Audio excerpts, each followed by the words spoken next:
मीनाक्षी। आप सबका स्वागत है आपके अपने चैनल टैलेंट इंटरटेनमेंट में।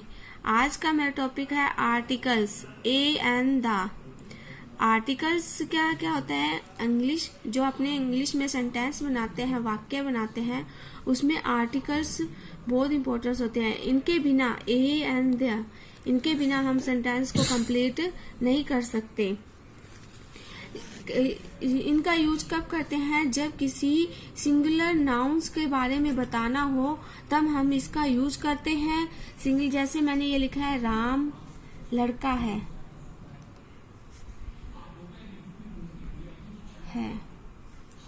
ये लिखा है मैंने, तो इसमें राम लड़का है, तो ये हमारा जो वाक्य है वो कंप्लीट नहीं हुआ। क्यों? राम लड़का है, ऐसे लिखे, राम एक लड़का है, एक, यानी कि राम एक सिंगुलर बॉय है, सिंगुलर यानी कि एक लड़का है, इसके बारे में लड़का है, इसके बारे में बता रहा है। तो इसलिए हमें क्या है, आर्टिकल्स, यहाँ पे ए को शो करता है, तो इसको क्या लिखेंगे? राम इज ए बॉय, यानी कि एक सिंगुलर नाउन के बारे में बता रहा है। तो सिंगुलर नाउन के बारे में बताने के लिए, किसी वाक्य को पूरा करने के लिए, उसमें जो सिंगुलर नाउन है, नाउन क्या होते हैं? कोई व्यक्ति का नाम, किसी वस्तु का नाम, किसी स्थान का नाम आदि, ये होते हैं नाउन। इनके बारे में बताने के लिए हम क्या करते हैं? आर्टिकल्स का यूज करते हैं। अब आर्टिकल्स क्या होते हैं? टू टाइप्स के होते हैं, इनडेफिनेट और डेफिनेट आर्टिकल्स। इनडेफिनेट होते हैं जो अनिश्चित होते हैं, यानी कि कोई, अब राम है, राम बहुत सारे हो सकते हैं, अनिश्चित है, किसी एक विशेष राम के बारे में बात नहीं हो रही है, किसी विशेष स्थान के बारे में बात नहीं होती, यानी कि अनिश्चित है, कोई भी हो सकता है। तो ये है अनिश्चित। तो इसमें दो आते हैं, ए और एन। अब इनका यूज कैसे करते हैं वो मैं आपको बाद में बताऊंगी। दूसरा है डेफिनेट आर्टिकल। डेफिनेट आर्टिकल क्या होते हैं? निश्चित, किसी एक निश्चित वस्तु के बारे में या निश्चित स्थान के बारे में, किसी एक स्पेशल चीज है उसके बारे में अपने बताते हैं, तो वो डेफिनेट आर्टिकल होता है। और उसमें कौन आता है? द, उसके लिए हम द का यूज करते हैं। अब फर्स्ट है जैसे इनडेफिनेट आर्टिकल्स। इनडेफिनेट आर्टिकल्स क्या होते हैं? जो नॉन स्पेसिफिक होते हैं, जो अविशिष्ट होते हैं, किसी एक विशेष चीज के बारे में हम बात नहीं करते हैं, यानी कि किसी और अलग कोई ग्रुप है उसमें ऐसे अलग चीज बातें बताते हैं, तो उसके लिए इनडेफिनेट आर्टिकल का यूज किया जाता है, ए और एन का यूज किया जाता है। यानी कि इनडेफिनेट आर्टिकल क्या कहते हैं? इसका यूज एक वचन के किसी अनिश्चित व्यक्ति, वस्तु या स्थान से पहले होता है। अब यह है यूज ऑफ एन। एन का यूज कैसे करेंगे? जैसे एन में क्या होता है, यूज कब करते हैं? जब किसी ववल साउंड की ध्वनि आती है। ववल्स तो मैंने बताए थे, ए ई आई ओ यू होते हैं ववल, ए ई आई ओ यू, ये 5 ववल्स होते हैं। ये नहीं, इनकी क्या होनी चाहिए? ववल्स की ध्वनि। ध्वनि कौन सी थे? ववल्स की ध्वनि, साउंड। ववल्स की साउंड क्या होती है? जैसे हम बोलने में, हिंदी में स्वर क्या होते हैं? ए आ ए, ये होते हैं ए आ ई।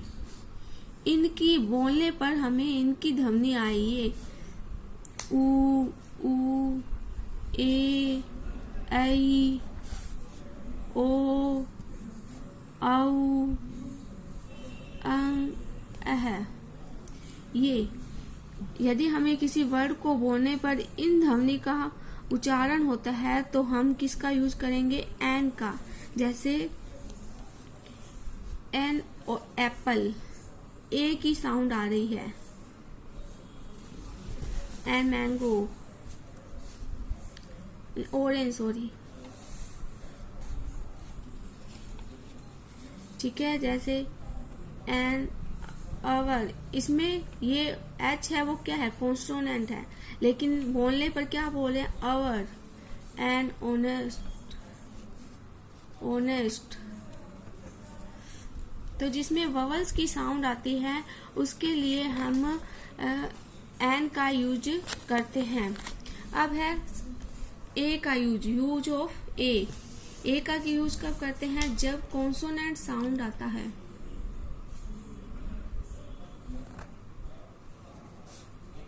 जब बोलने पर व्यंजन की ध्वनि आए।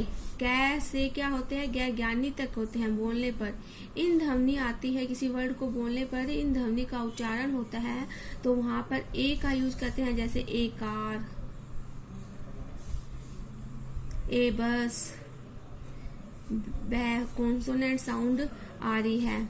जैसे ए वन, यहाँ पे ओ क्या है? ववल्स है, लेकिन बोलने पर हम क्या बोलते हैं? वन, कॉन्सोनेंट का साउंड आती है।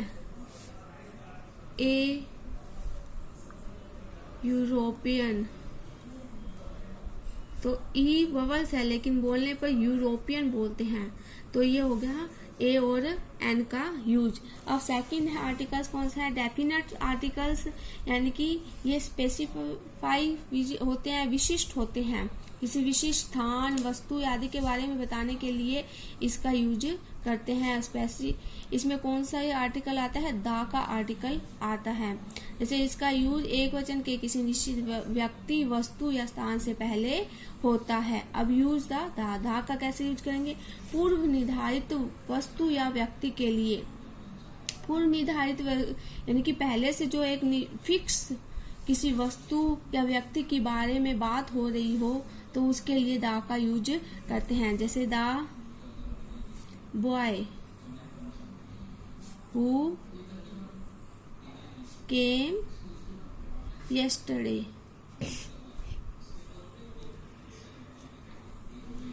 यानी कि किसी एक कोई भी बॉय की बात होती तो हम यहाँ ए लगाते, लेकिन यहाँ पे क्या बात हो रही है? The boy who came yesterday, वो लड़का जो कल आया था। यानी कि किसी एक लड़के, एक निर्धारित हो गया कि वो लड़का, पहले से निर्धारित था वो लड़का जो कल यहाँ आया था, उसकी बात हो रही है। तो यहाँ पे क्या लगाया है? दा लगाया है। यदि किसी और यानी कि अन्य लड़के या किसी किसका निर्धारण नहीं था, उसके बारे में बात करते तो यहाँ ए लगते हैं, लेकिन यहाँ पर किसकी बात हो रही है? किसी निर्धारित व्यक्ति की बात हो रही है। जैसे सेकंड है open the window, open the window, यानी कि एक फिक्स विंडो है, उसकी बात हो रही है, तो इसलिए यहाँ पे ये क्या लगा दिया? दा। सेकंड किसी आविष्कार या इलेक्ट्रॉनिक डिवाइस के बारे में हो तो दा। जैसे द रेडियो, द टीवी, उसमें हम क्या लगाएंगे? दा के फिक्स है। थर्ड किसे है? किसी समुदाय या किसी जाति का बोध कराने के लिए। किसी समुदाय या जाति यानी कि द पुअर, पूरे ग्रुप के बारे में, पूरी समुदाय के बारे में रहेंगे तो दा का यूज। द रिच मैन, किसी कास्ट के बारे में द अग्रवाल जैसे,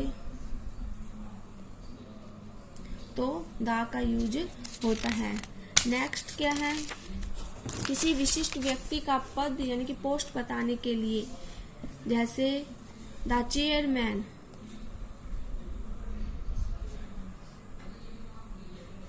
द एसपी, कोई भी है तो उसके लिए क्या पोस्ट, किसी के पोस्ट, ऊंची पोस्ट के लिए बताने के लिए वो उसका क्या है? दा का यूज होते हैं। पांचवा है नदियों, सागर, पहाड़ियों, नहरों, मैदानों, प्रसिद्ध इमारतों, जहाज, समाचार पत्र, ग्रंथों, यानी कि मौसम। ये क्या एक विशिष्ट है? नदियां हैं वो एक विशिष्ट नाम होता है। जैसे the Ganga, the Yamuna,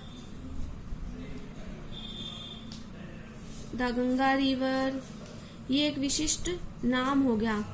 the Taj Mahal,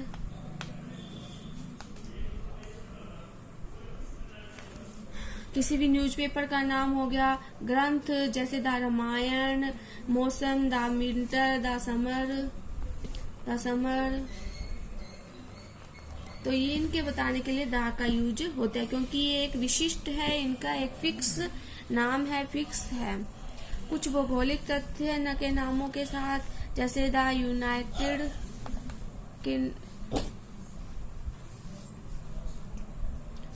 state,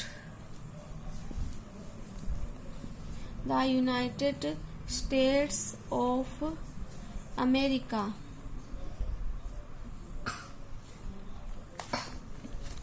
universal truth जैसे सात्विक सत्य, द सन यानी कि एक फिक्स है, the sun, the moon,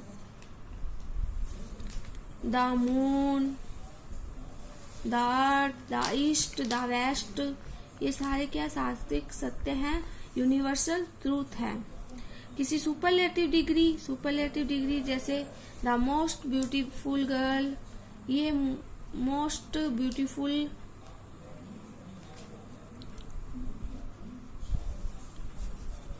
good, better, इन सब को बताने के लिए द बेस्ट,